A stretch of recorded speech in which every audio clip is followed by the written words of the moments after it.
Ya, sudah terbiasa dari sejak COVID. Saya pernah khotbah, ada Pak Parno dan Bu Parno. Minggu berikutnya ketambahan 2, minggu-minggu berikutnya ketambahan, akhirnya bisa 15 orang. Kalau ini sudah COVID-nya mereda, tapi kita banyak yang pergi keluar kota.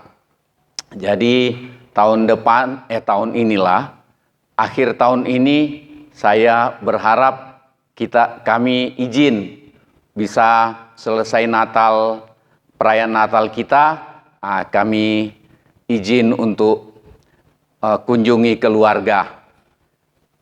Jadi izin jauh-jauh hari, dari tanggal 1 Januari izin. Supaya nanti kira-kira tanggal 24 Desember kami bisa pergi. Karena 24 itu hari Minggu. Ya, itu bukan khotbah itu.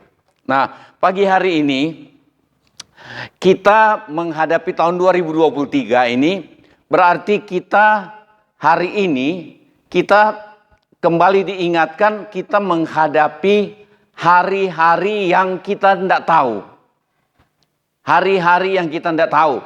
Kita cuma dengar beberapa informasi mengenai kesulitan yang akan terjadi buat bangsa-bangsa di dunia ini, termasuk menimpa juga bangsa kita. Tetapi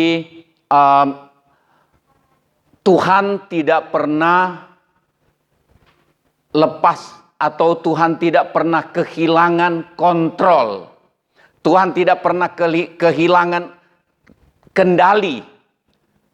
Kendali atas keadaan hidup ini ada di tangan Tuhan. Nah, itu yang kita mau lihat pagi hari ini. Mana dia? Ya. Cara menjalani hari yang Tuhan beri. Berarti kalau kita sampai hari ini, berarti ini Tuhan beri untuk kita jalani. Begitu maksudnya tema khotbah hari ini. Nah, cara menjalani hari yang Tuhan beri. Mau apapun beritanya, apapun keadaannya, ini adalah hari yang Tuhan beri kita jalani dalam hidup ini. Pokoknya kita melekat dengan Tuhan. Apapun yang terjadi dari hari ke hari, itu adalah hari yang Tuhan beri untuk kita jalani, kita alami. Nah, cara untuk menjalani hari-hari yang Tuhan berikan ini, kita lihat lebih dulu ini. Kita tidak tahu apa yang akan terjadi sepanjang tahun 2023. Amin. Amin. Nggak ada kita yang tahu apa yang akan terjadi. Ini bicara mengenai hari depan. Besok itu hari depan. Lusa hari depan.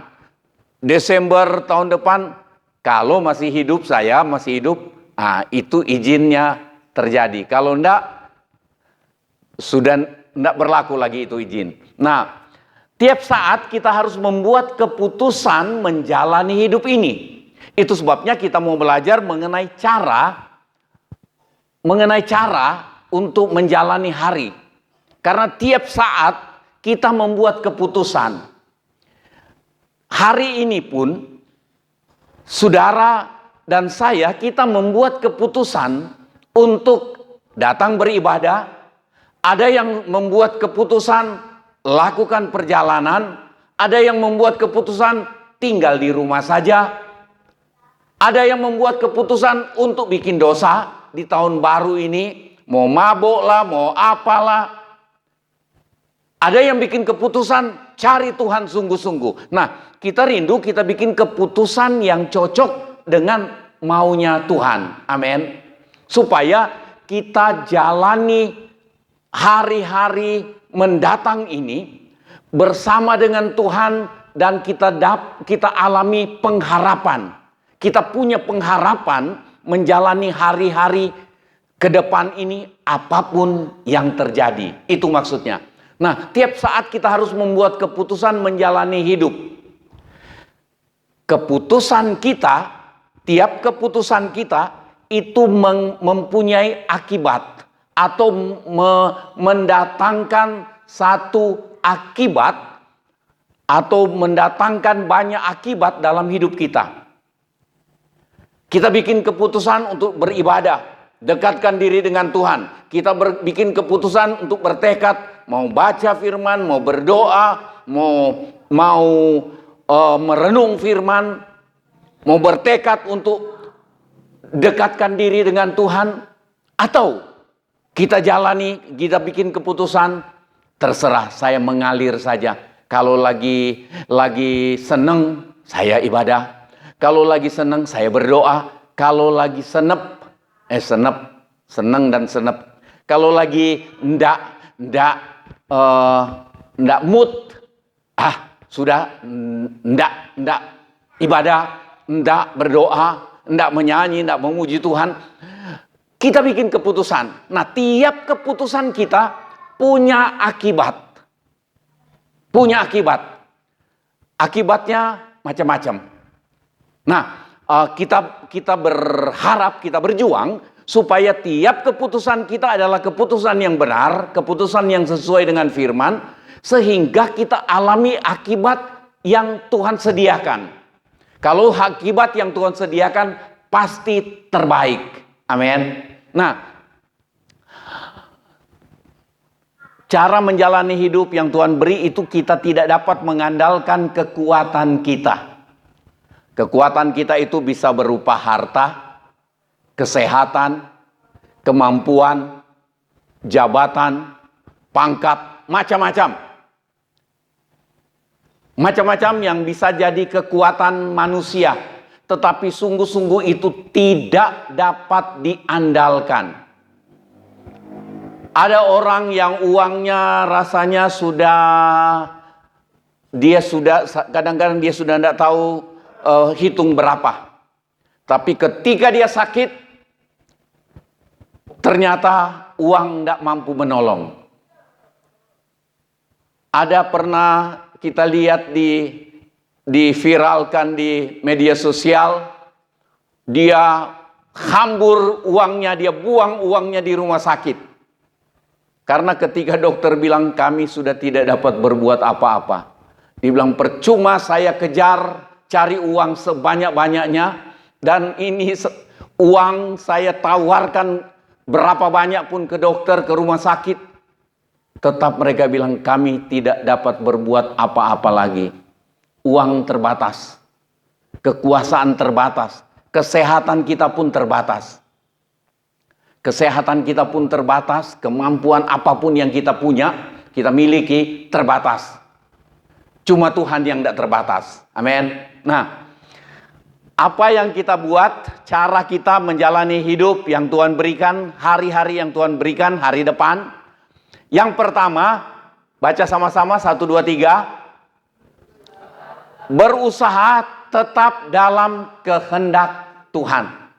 Kita berusaha. Kenapa saya tulis berusaha, berjuang? Karena kita lihat ayatnya. Yakobus 4 ayat 13. Jadi sekarang hai kamu yang berkata, hari ini dengan pasti ini, atau besok kami berangkat ke kota Anu, dan di sana kami akan tinggal setahun, dan berdagang serta mendapat untung. Waduh, percaya diri betul nih ungkapan ini. Yakobus dalam tuntunan Roh Kudus, dia menyampaikan ini. Katanya jangan kamu berkata. Rupanya ada banyak orang yang berkata seperti ini. Besok, hari ini atau besok, kita berangkat ke kota Anu. Ke kota mana? Dan tinggal di sana 1 tahun. Target. 1 tahun. Dan di sana kita akan berdagang serta mendapat untung.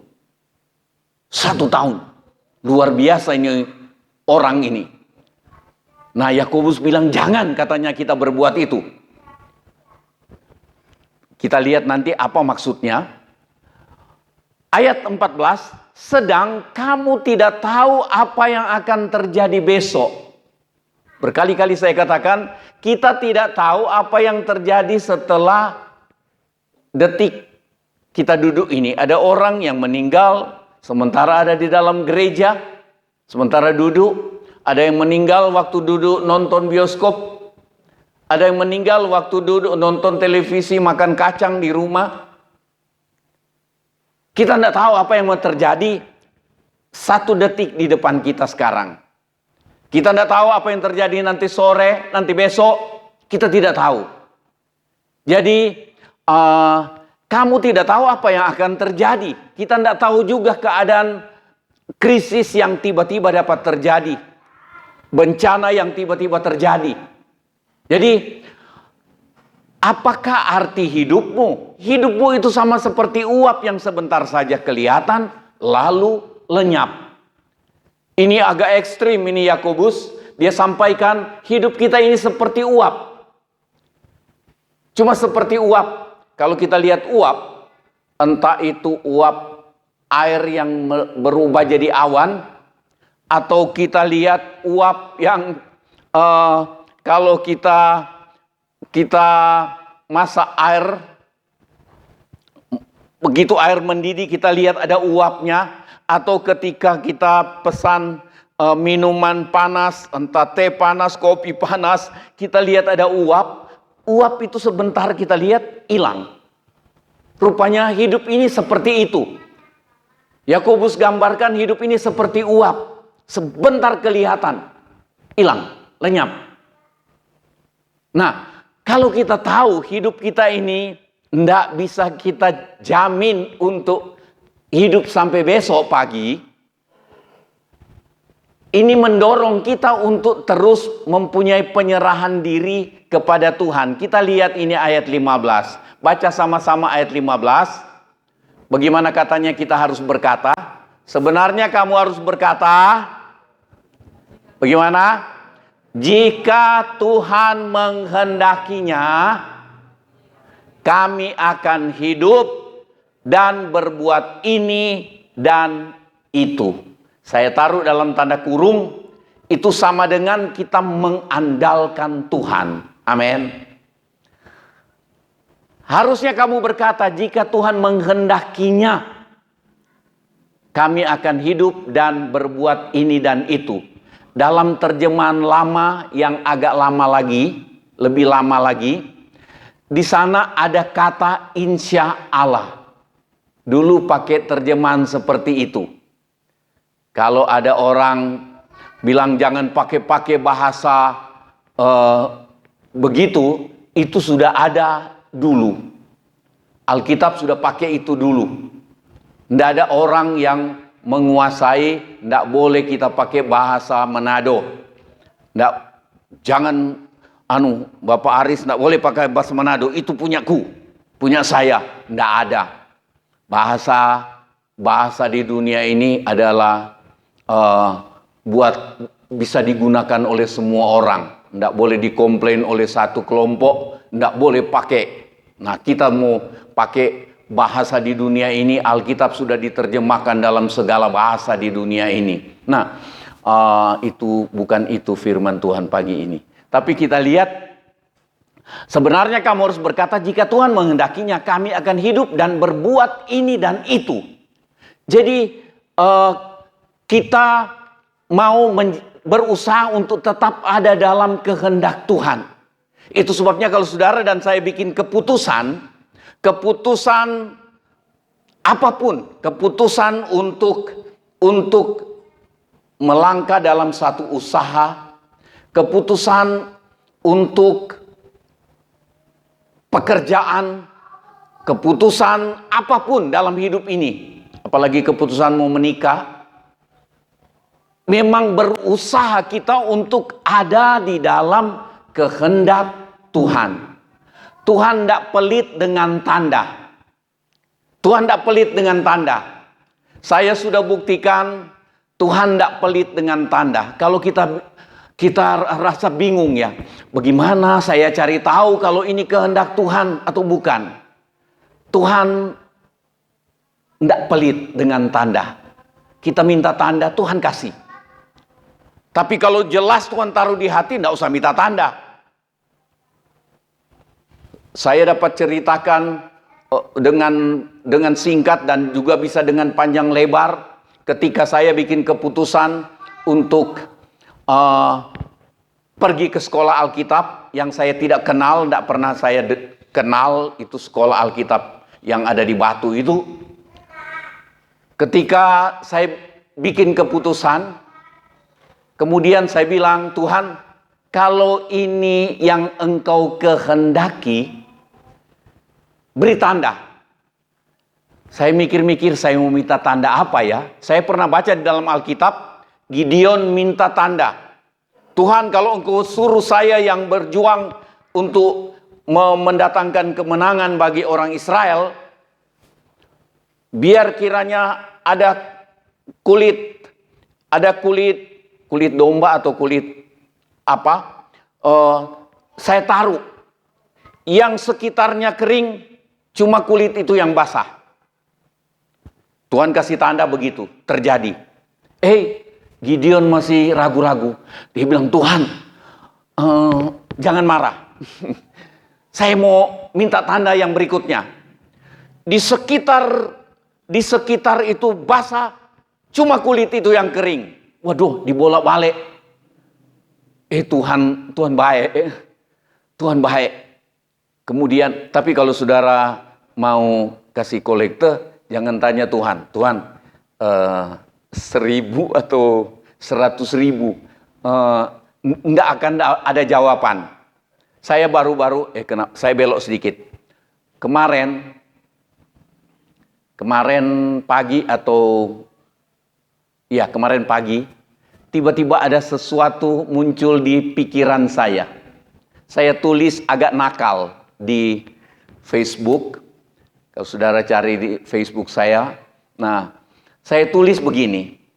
Mari kita memberi, bukan saya mau suruh saudara bikin kolekte besar-besar pagi ini. Saya cuma singgung saja sedikit ini. Mari kita memberi dengan rela. Jangan memberi serelanya. Kedengaran mirip, tetapi jauh sekali bedanya. Bedanya jauh sekali. Kalau kita memberi serelanya, saya ngasih ke yang main gitar di lampu merah, saya memberi serelanya. Bukan seleranya, serelanya ya, serelanya. Tapi beda kalau kita memberi dengan rela. Memberi dengan rela itu didorong oleh kasih. Kalau serelanya, ya kadang-kadang ada didorong juga oleh kasih, tetapi terbatas. Nah, itu jadi renungan. Kenapa saya sudah belok ke sana? Tetapi ya, jangan jauh-jauh ke sana. Kita mau supaya kita terus ada di dalam kehendak Tuhan. Nah, ketika saya mau berangkat ke sekolah Alkitab, itu saya minta tanda. Saudara tahu tanda yang saya bukan mau berangkat, mau bikin keputusan untuk berhenti bekerja dan pergi ke sekolah Alkitab. Tanda yang saya minta agak aneh. Karena saya ingat tadi Gideon punya permintaan. Nah, jadi pagi itu cerah sekali. Cerah sekali di satu kota di Bali, di Tabanan. Cerah. Dan saya dan satu teman mau siap-siap berangkat ke Benoa, pergi ke perusahaan tempat kami bekerja. Nah, saya bilang begini, Tuhan, kalau memang ini kehendak Tuhan, saya minta hujan sebentar, itu langit cerah. Tapi saya bilang, kasih hujan sebentar, jangan lama-lama, cuma sebentar saja. Cuma sebentar karena kami mau berangkat, mau ke terminal kecil untuk naik kendaraan ke Denpasar. Nah, saya minta cuma begitu. Sementara minum teh pagi-pagi sama gembala sekeluarga, tiba-tiba bunyi kerutuk hujan. Wah, saya penasaran. Saya keluar ke belakang, ke dekat sumur. Kemudian saya lihat, saudara tahu, itu cuma sepotong awan di tengah langit, di tengah cerahnya langit dan matahari masih jelas sekali.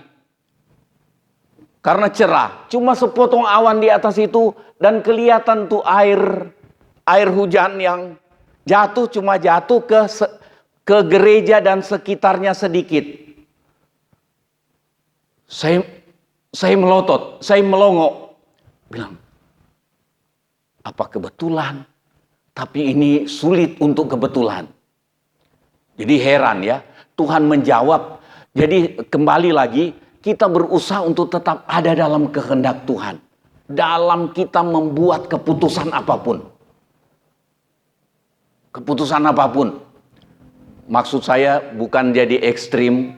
Ada yang mau pakai baju pun, dia bilang begini, Tuhan saya mau pakai baju yang mana ini? Itu sudah keterlaluan.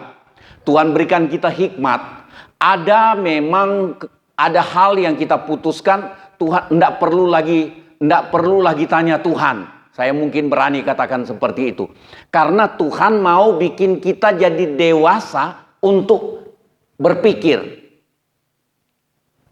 Kalau ada hal-hal yang memang sungguh-sungguh kita perlu, itu harus ada dalam kehendak Tuhan. Tetapi kalau mau pakai baju apa, ada lagi yang lebih gawat lagi. Pernah saya ketemu satu orang, dia bilang, kalau saya mau keluar rumah, saya tanya Tuhan, saya mau lewat pintu mana? Waduh, kalau ada bisikan ke saya mau datang ke gereja, suruh lewat pintu yang di belakang sana, ke Max. Mau sampai kapan saya ketemu pintu masuk ke gereja kalau begitu? Ini lebih gawat lagi. Sudah, tidak usah terus ke sana. Tapi kita berusaha berjuang tetap ada dalam kehendak Tuhan. Nah, coba lihat nih. Itu artinya kita percaya kepada Tuhan dan mempercayakan diri kepada Tuhan. Berkali-kali saya ulang ini. Hidup kita harus percaya kepada Tuhan, artinya percaya Tuhan sanggup melakukan segala perkara. Percaya kepada Tuhan dan mempercayakan diri.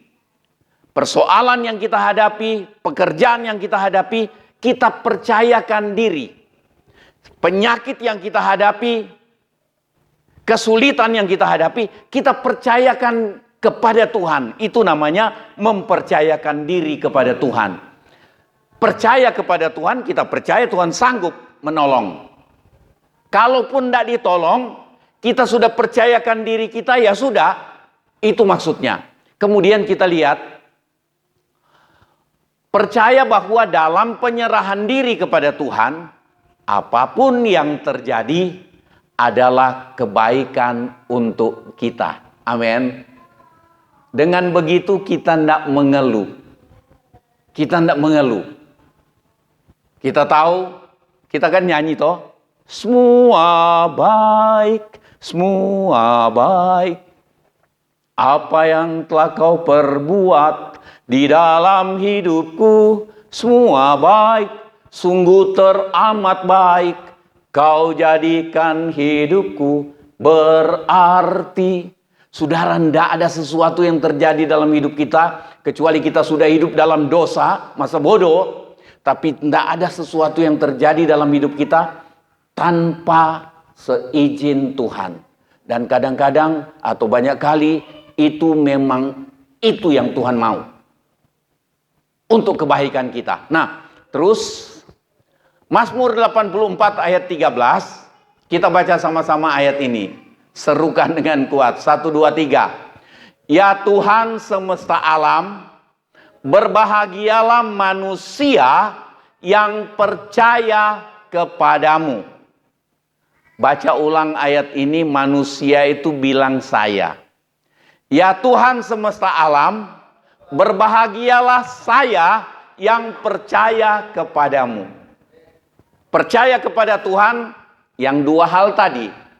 Percaya Tuhan sanggup dan mempercayakan diri kepada Tuhan. Itu kita dapat berkata, apapun yang terjadi. Apapun yang terjadi, kan begitu. Apapun yang terjadi. Kita percaya Tuhan tidak pernah salah. Tuhan tidak pernah keliru. Itu sebabnya saya percayakan hidup saya ke Tuhan. Sakit, saya percayakan penyakit saya ini ke Tuhan. Mau sembuh, sembuhlah. Mau mati, matilah. Nah, enggak jadi saya cerita. Saya besuk orang sakit.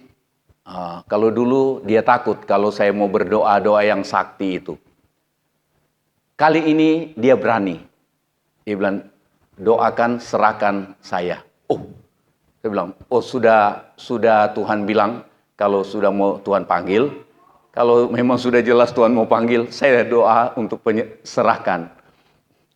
Doa sakti itu, saya suka nakal, ganggu teman, kalau teman pendeta, saya bilang, kalau dia sakit saya doa, saya bilang, mau doa sakti atau doa biasa?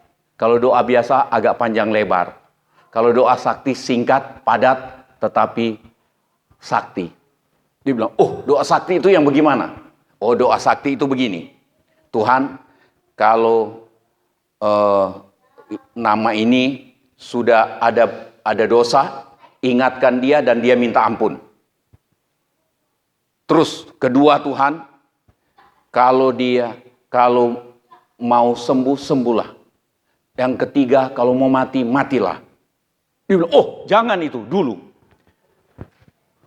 Tapi memang sadis kalau itu doa.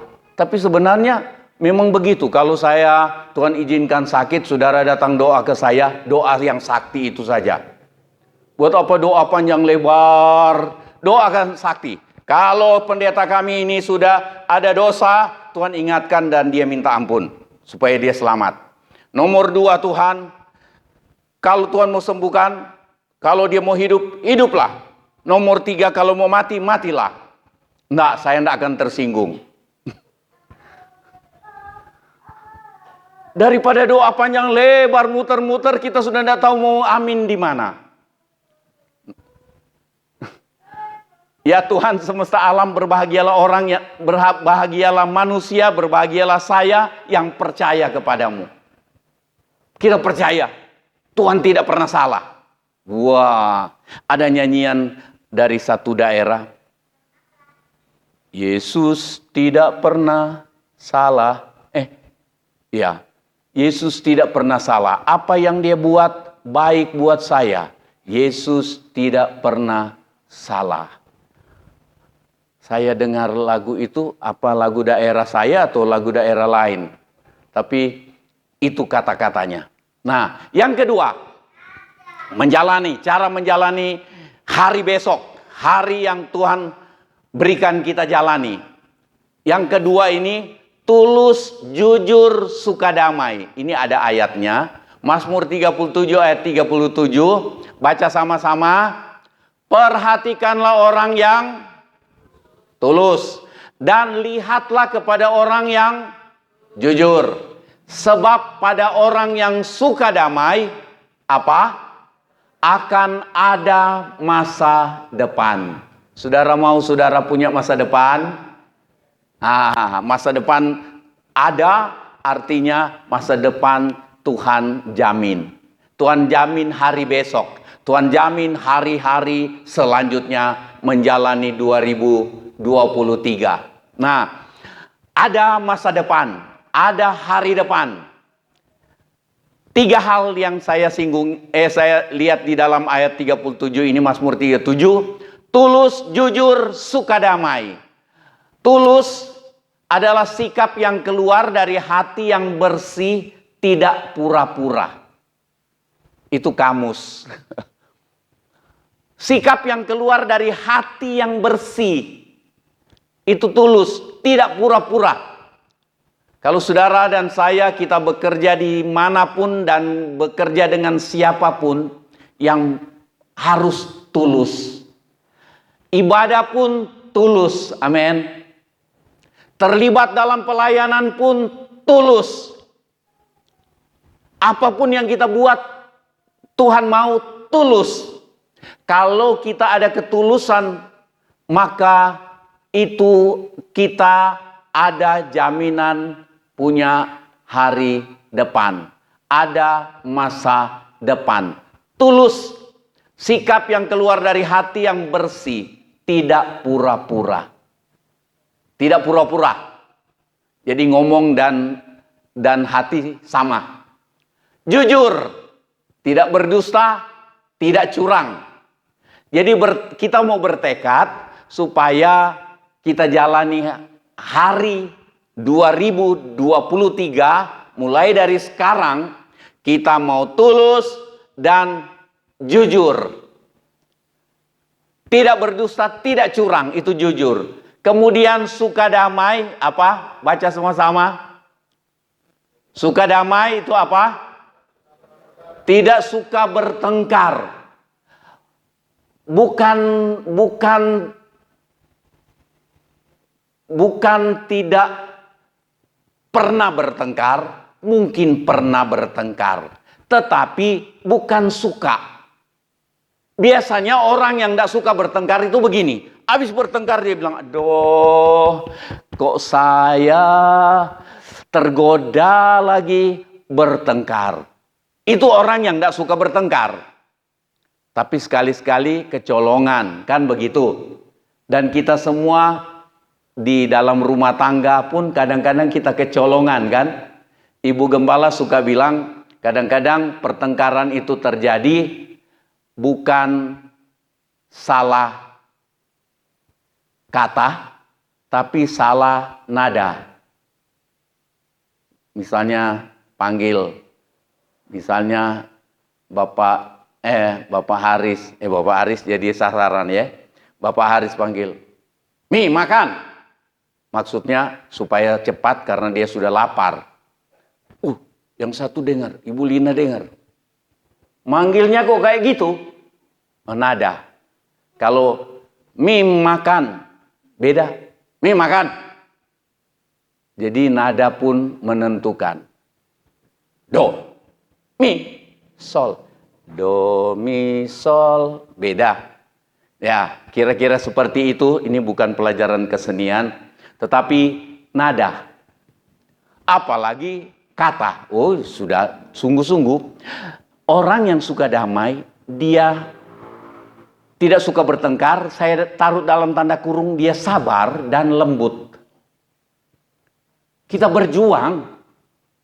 Salah satu buah Roh Kudus itu sabar. Orang yang sabar pasti tidak gampang bertengkar. Betul atau iya? Betul dan iya sama saja. Nah, kita belajar itu.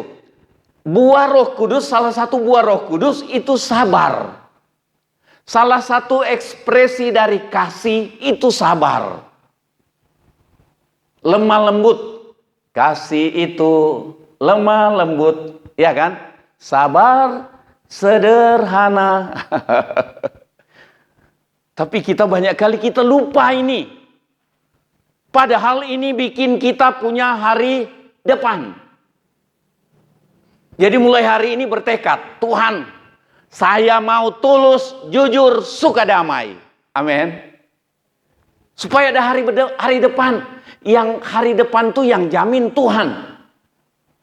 Kalau kita tidak suka damai, suka bertengkar, yang jamin hari depan kita itu hantu. Nggak tahu betul ini atau tidak. Tapi yang jamin hari depan kita, kalau kita suka damai, tulus, jujur, suka damai, Tuhan yang jamin hari depan. Masa depan. Kalau kita tidak tulus, tidak jujur, tidak suka damai, suka bertengkar, yang jamin hari depan kita bukan yang jamin. Yang ngatur, yang tuntun hari depan kita itu hantu. Nah, itu saja. Yang ketiga. Yang ketiga, sikap menjalani hari-hari yang Tuhan beri kita jalani 2023 ini, kerinduan mencari juru selamat. Kerinduan untuk keselamatan saudara dan saya. Saudara datang beribadah ini, itu demi keselamatan kita. Amin. Demi keselamatan. Jangan datang beribadah karena takut tokonya tidak diberkati. Datang beribadah karena takut kehilangan keselamatan. Itu. Datang beribadah karena kita menghargai keselamatan. Begitu. Nah, kerinduan mencari juru selamat. Karena ini masih terasa Natalnya. Jadi kita masih singgung ini. Matius 2 ayat 1, ini orang Majus. Sesudah Yesus dilahirkan di Betlehem di tanah Yudea pada zaman Raja Herodes, datanglah orang-orang Majus dari timur ke Yerusalem. Kerinduan untuk cari Mesias. Cari raja orang Yahudi yang baru lahir. Dan rupanya Tuhan taruh di hati mereka, ini juru selamat. Mereka cari. Mungkin perjalanan berhari-hari atau bisa berminggu-minggu katanya. Ayat 2. Kemudian mereka sampai di Yerusalem, mereka bertanya-tanya, di manakah dia raja orang Yahudi yang baru dilahirkan itu? Kami telah melihat bintangnya atau tandanya berupa bintang di timur dan kami datang untuk menyembah dia. Datang menyembah. Saudara, kalau kita datang beribadah, taruh di hati kita bahwa kita datang kepada Tuhan, mau menyembah Tuhan. Baik sementara doa, sementara pujian, sementara firman, hati kita ada hati yang rendah di hadapan Tuhan, hati yang tunduk, hati yang rela taat, itu kita menyembah. Kekaguman kepada Tuhan. Sementara kita dengar firman Tuhan, punya kekaguman yang besar kepada Tuhan, punya syukur karena keselamatan, itu yang membuat kita konsentrasi dengar firman. Nah, di manakah dia raja orang Yahudi yang baru lahirkan itu? Kami telah melihat bintangnya di timur, kami datang untuk menyembah dia. Ayat 11. Begitu diberi petunjuk oleh imam-imam, imam-imam tahu Mesias akan lahir di Betlehem. Imam-imam tahu firman, tapi mereka hendak mau menurut. Banyak yang begitu, termasuk pendeta. Tahu firman, berani sampaikan mengenai kasih, mengenai kejujuran, tetapi penyimpangan keuangan jalan terus. Sina diam-diam, tapi bicara kekudusan, itu kemunafikan. Sama dengan imam-imam di masa itu. Termasuk imam besarnya. Imam besar sudah hidup dalam tamak akan uang, dusta dan segala macam, menghalalkan segala cara.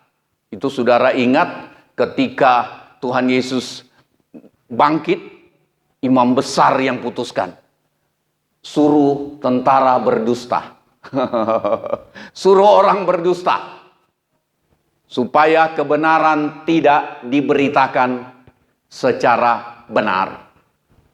Dusta sampai hari ini. Kita lihat di mana-mana. Dusta itu beredar. Baik di bangsa kita maupun di dalam gereja.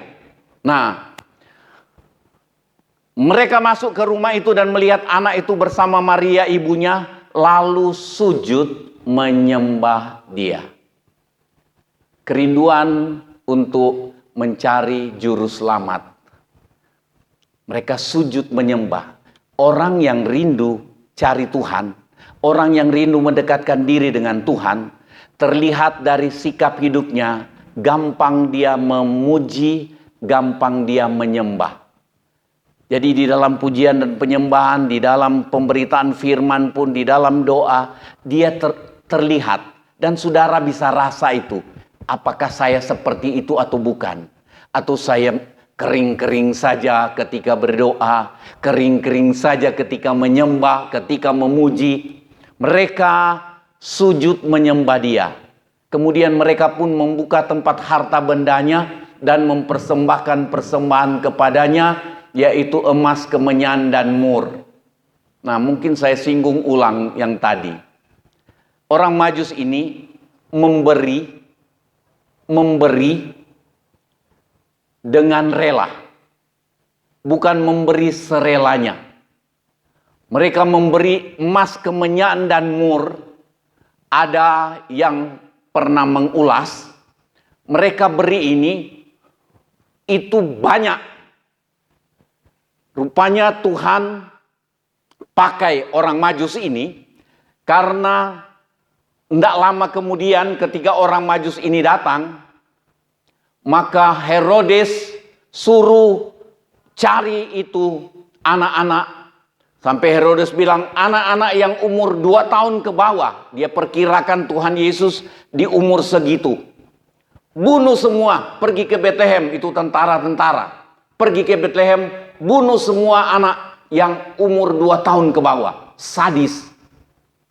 Tapi Yusuf dan Maria, Tuhan sudah perintahkan, ambil kanak-kanak itu, lari ke Mesir.